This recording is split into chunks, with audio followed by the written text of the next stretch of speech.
सवाल ये है कि भाई छोटा मोटा बड़ा अनरेस्ट ये फैलाते हैं, इसमें तो कोई दो राय नहीं है। पुलवामा किया इन्होंने, उरी किया इन्होंने, पहलगाम किया इन्होंने, अब दिल्ली में धमाका किया, 3000 किलो बारूद असला सब कुछ इकट्ठा कर लिया, पूरा स्लीपर सेल नेटवर्क कर लिया, व्हाइट कॉलर टेरर मॉड्यूल बना लिया। किया तो इन्होंने, हिमाकत तो की, इसमें कोई दो राय नहीं है। भाटिया साहब कर तो रहे हैं, और बाज आ जाए ऐसा लगता नहीं। ऑपरेशन सिंदूर में ठीक ठाक ठोका था, लेकिन बाज भी नहीं आए। उसके बाद तो उल्टा और ज्यादा एग्रेसिवली अपना स्लीपर सेल बौखलाहट में आके एक्टिवेट कर दिया हिंदुस्तान को और ज्यादा पिंच करने के लिए। तो क्या होगा अब आगे, क्या दिख रहा है आपको? दो तीन बात आपको बताता हूं।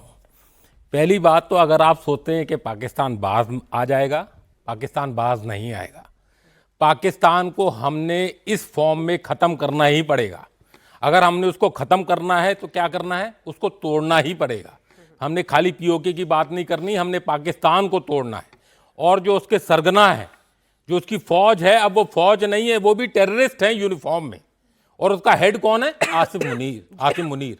हमें उसको खत्म करना है। मैं ये नहीं बोल रहा था कि आप रहील शरीफ को मारें, मैं ये नहीं बोल रहा था आप बाजवा को मारें, मैं ये नहीं बोल रहा था कि आप किसी और कयानी को मारें, क्योंकि वो चीफ जो थे वो थोड़ा अलग किस्म के थे।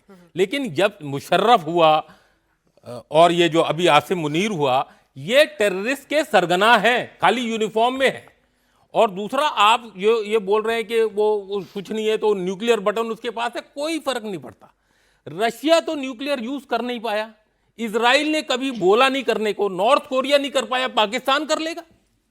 तो इसलिए हम न्यूक्लियर करके आपस में ही अपने आप को डराते रहते हैं। कुछ नहीं होगा, वो यही करेगा जिसका हमको डर है। वो स्लीपर सेल्स को एक्टिवेट किया है उसने ब्लास्ट कराए हैं। इंटेलिजेंस एजेंसी ने बहुत अच्छा काम किया, लेकिन मेरे हिसाब से दोनों ब्लास्ट बच सकते थे।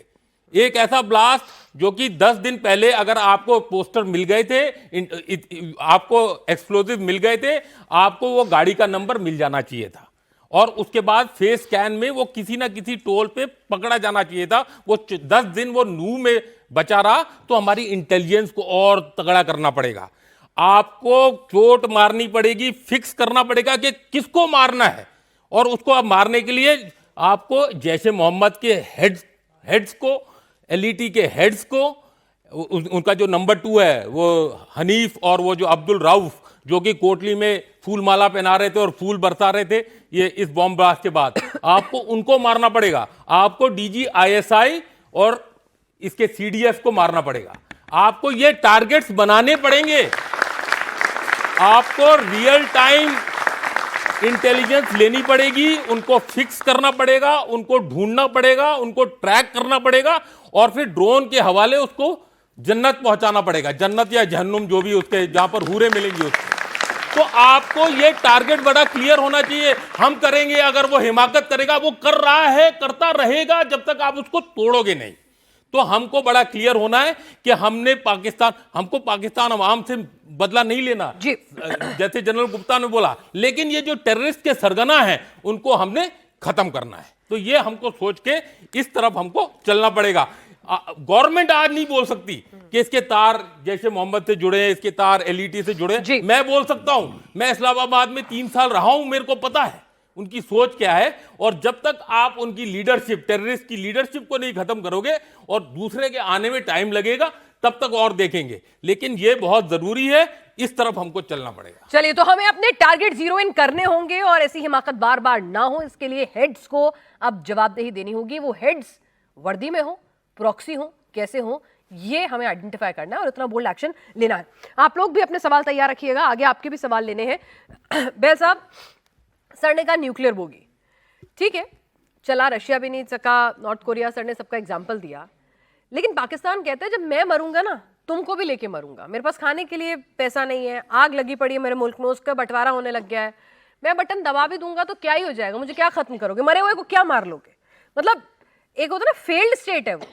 जिम्मेदार मुल्क 100 बार कुछ युद्ध में जाने से पहले सोचते हैं। हमने भी युद्ध को वहीं रोक दिया, क्योंकि हमें अपनी अर्थव्यवस्था देखनी है, हमें नौकरियां चाहिए, हमें ग्रोथ चाहिए।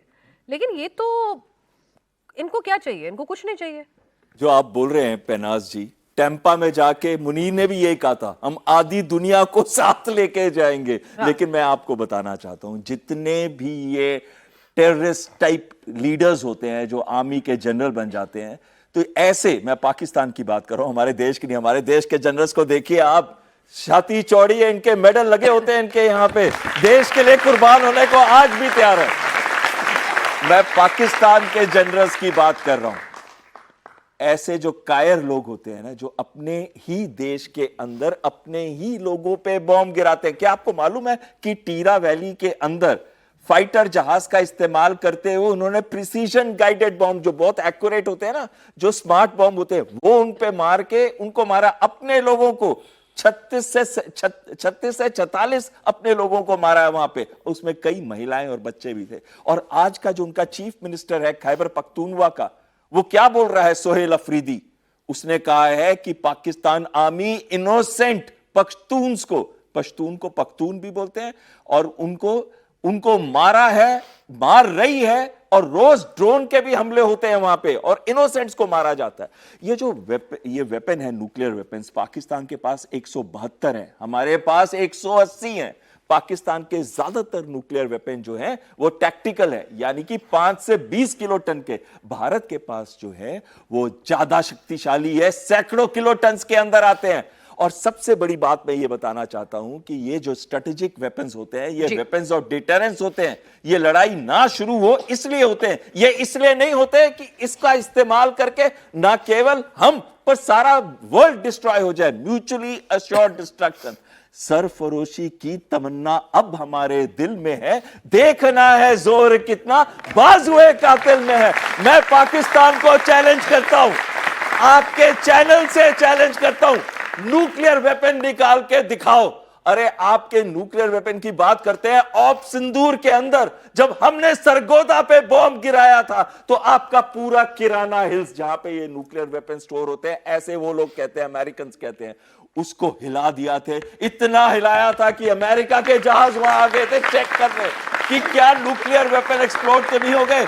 आप न्यूक्लियर वेपन एक्सप्लोड करने की बात करते हो, हम आपके न्यूक्लियर वेपन को आप ही के देश में एक्सप्लोड करा देंगे, हिट करके।